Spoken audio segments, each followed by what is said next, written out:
আমরা তো অনেক রকমেরই পুলি পিঠা খেয়েছি, দুধ পুলি খেয়েছি, ভাজা পুলি, দুধে ভিজানো খেয়েছি। তবে এইভাবে মুসমুসে নারকেলের পুলি পিঠা একবার হলেও আপনারা বানিয়ে খেতে পারেন। খুবই মজা লাগে কিন্তু, আর একদম ক্রিস্পি মসমুসে হয়েছিল। আশা করি আজকের রেসিপিটিও আপনাদের কাছে ভালো লাগবে। আর ভালো লাগলে ছোট্ট একটা লাইক দিয়ে শেষ পর্যন্ত দেখার জন্য অনুরোধ রইল। আর কাছে এবং দূরে দেশ অথবা দেশের বাইরে থেকে যারা যারা আমার ভিডিওটি দেখছেন, আপনাদেরকে অসংখ্য ধন্যবাদ এবং অনেক অনেক ভালোবাসা রইল। হ্যালো বন্ধুরা, আসসালামু আলাইকুম, welcome back to my channel. আপনারা সবাই কেমন আছেন? আশা করি যে যেখানে আছেন অনেক অনেক ভালো আছেন। আমিও আলহামদুলিল্লাহ ভালো আছি। তবে চলুন পুরো ভিডিওতে যাওয়া যাক। এখানে আমি চুলায় একটা কড়াই বসিয়ে দিয়েছি, আর এই পুরানো নারিকেল দিয়ে পুলি পিঠার এই পুরটা বানিয়ে নেব। দিয়ে দিলাম পরিমাণ মতো খেজুরের গুড়, আর এখানে সুন্দর করে এভাবে করে নাড়াচাড়া করে গলিয়ে বানিয়ে নেব। আর এখানে কিন্তু পানি বের হয় নারকেল থেকে, আর গুড়টাও গলে কিন্তু পানি পানি হবে। আর এই পিঠাটা কিন্তু গরম গরম খুবই মজা লাগে, আর ঠান্ডা হলেও ভালো লাগে। দেখুন এভাবে করে কিন্তু গুড়টা আর নারিকেলটা কিন্তু একসাথে মিক্স করে নিলাম। এখন আমি এখানে দিয়ে দিলাম পরিমাণ মতো চাউলের গুঁড়া, আর এই চাউলের গুঁড়াটা কিন্তু কিনা চাউলের গুঁড়া দিলাম আমি।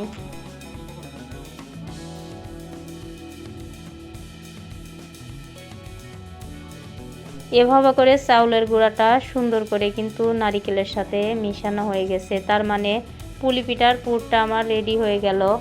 পুলি পিঠার পুরটা আমি উঠে নিলাম।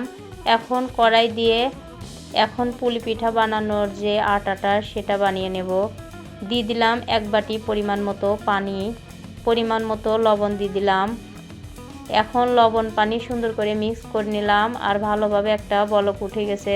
এখন আমি ওই বাটি মেপে আর এক বাটি চাউলের গুঁড়া দিয়ে দিলাম। আর পরিমাণ মতো যদি এখানে এই খামিরটা বা আটাটা বানিয়ে নেওয়া যায়, তাহলে কিন্তু পিঠাটা ফাটবে না, ভালোভাবে হবে। অনেক সময় এই পিঠাটা তেলে ভাজতে গেলে কিন্তু ফেটে যায়, নারিকেলের পুরটা বের হয়ে যায়। তবে আমার পিঠাটা কিন্তু ভালোভাবে বানানো হয়েছে। এখানে পুরটা ভালোভাবে হয়েছে, দেখুন একটা বাটিতে উঠে নিয়েছি। আর এই যে আটা দিয়ে যে খামিরটা বানাবো, আটাটাও একটা প্লেটে নিয়ে নিয়েছি। এখন আমি এই আটাটা সুন্দর করে মেখে খামিরটা বানিয়ে নেব। তবে এখানে কিন্তু কোনো প্রকার পানি লাগছিল না, বা আটা বা ময়দা লাগছিল না। এভাবেই কিন্তু সুন্দর মতো খামিরটা হয়ে গেছিলো, দেখতেই পাচ্ছেন আপনারা। আর সব কিছুরই একটা নিয়ম কানুন আছে, নিয়ম কানুন মেনে চললে কিন্তু পিঠা বলেন যে জিনিসই বানান না কেন সুন্দর মতো হয়। দেখুন খামিরটা এভাবে করে আমি বানিয়ে নিয়েছি। এখন আমি পিঠাগুলো আপনাদেরকে বানিয়ে দেখাবো। তবে এখানে আমি দুইভাবে চারটা পিঠা আপনাদেরকে বানিয়ে দেখাবো। এখানে একটা লেচি নিয়ে নিলাম, আর এই পিঠাগুলো কিন্তু ছোট ছোট হবে। তবে আপনারা কিন্তু এই পিঠা বেলে নিয়ে সুন্দর করে কোনো ছোট কিছু দিয়ে ভালোভাবে কেটে কেটেও বানাতে পারেন। আমার কাছে মনে হচ্ছিল এভাবেই ভালো লাগবে। এভাবে করেই আমি ছোট ছোট করে পিঠাগুলো বানিয়ে নেব। একটা পিঠা বানানোর জন্য আমি দেখুন ছোট করে একটা খুঁড়া বানিয়ে নিয়েছি। এখন আমি এই যে নারিকেলের পুরটা দিয়ে দিলাম। এভাবে করে আমি সুন্দর করে আটকে দিয়ে হাত দিয়ে আমি মুখটা ভালোভাবে একটা ডিজাইন করে নেব। আপনারা কিন্তু সাজ দিয়ে করে নিতে পারেন, আমি সাজ দিয়ে করব না, আমি হাত দিয়ে পিঠাগুলো বানিয়ে নেব। দেখুন কোনো দিকে কিন্তু ফাটে নাই। অনেক সময় কিন্তু পিঠা বানাতে গেলে পুরটা দেওয়ার পরে ফেটে যায়, আবার ভাজতে গেলেও ফেটে যায়। আমার পিঠা কিন্তু পারফেক্ট, পুরটা দিতেও ভাঙছে না। এভাবে করে আমি দুইটা পিঠা বানিয়ে নেব। আর একটা পিঠার জন্য লেচি নিয়ে নিলাম। এখন এই পিঠাটা ওভাবে করেই বানিয়ে নেব।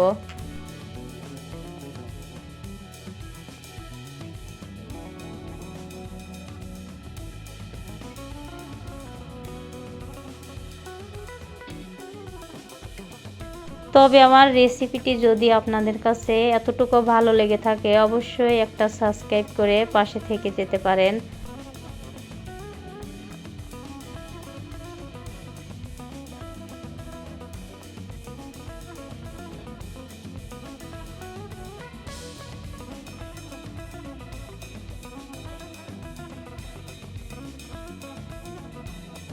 দেখুন ওইভাবে করে আর একটা পিঠাও আমি বানিয়ে নিলাম। অন্যভাবে করে আর দুইটা পিঠা আমি আপনাদেরকে বানিয়ে দেখাচ্ছি। এখানে আর একটা খুরা বানিয়ে নিয়েছি। এখন আমি পুরটা দিয়ে দিলাম। পুরটা দেওয়ার পরে ওইভাবে করেই মুখটা আটকিয়ে নেব। তবে এই পিঠাটা আমি একটা চামচের সাহায্যে একটা ডিজাইন করে নেব। তবে আমার এই পিঠার ডিজাইনটা আপনাদের কাছে কেমন লাগলো অবশ্যই কমেন্টে জানাবেন।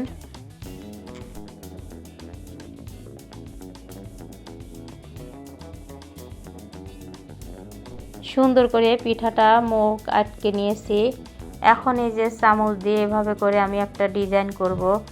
আর এই চামচ দিয়ে ডিজাইনটা কিন্তু আমার কাছে বেশি সুন্দর মনে হচ্ছে, এই জন্য আমি এই ডিজাইনটাই পুরো পিঠাগুলো করে নেব। দেখুন এখন আমি আর একটা পিঠা আপনাদেরকে করে দেখাবো ওইভাবে করেই চামচ দিয়ে, আর অফ ক্যামেরায় সম্পূর্ণ পিঠাগুলো বানিয়ে নেব।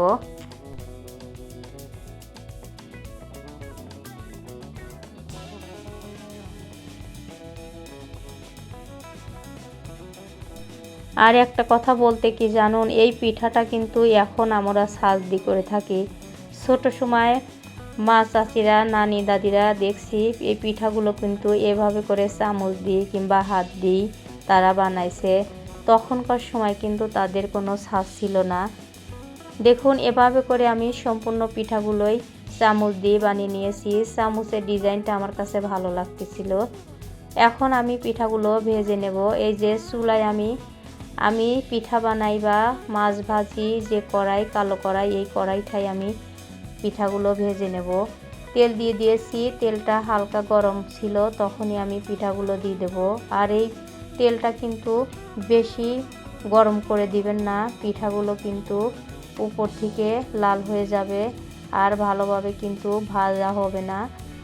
এভাবে করে নাড়াচাড়া করে সুন্দর করে অনেক সময় নিয়ে কিন্তু আমি পিঠাগুলো ভেজে নিয়েছিলাম। অল্প সময় নিয়ে পিঠাগুলো ভাজলে ভালো হবে না। দেখুন পিঠাগুলো কিন্তু আস্তে আস্তে একটু ফোলা শুরু করছে আর দেখতে কিন্তু এখন সুন্দর দেখাচ্ছে, আগের মতো দেখাচ্ছে না। এখন এভাবে করে নাড়াচাড়া করে একটু গোল্ডেন কালার করে ভেজে নেব। দেখুন সুন্দর একটা কালার এসেছে, পিঠাগুলো আমার ভাজা হয়ে গেছে। এখন আমি এই পিঠাগুলো তেল ঝরিয়ে উঠিয়ে নেব এভাবে করে। দেখুন পিঠাগুলো হয়ে গেছে, কত সুন্দর হয়েছে আর খুবই মুচমুচে ক্রিস্পি হয়েছিল। একটা প্লেটে উঠে নিলাম। আর বাদ বাকি পিঠাগুলো আমি আবারও দিয়ে দিয়েছি। এগুলো এভাবে করে লাল লাল করে সুন্দর করে আমার ভাজা হয়ে গেল। এখন এই পিঠাগুলো আমি তেল ঝরিয়ে উঠে নেব। আর সম্পূর্ণ পিঠা এভাবে করে আমার বানানো হয়ে গেল।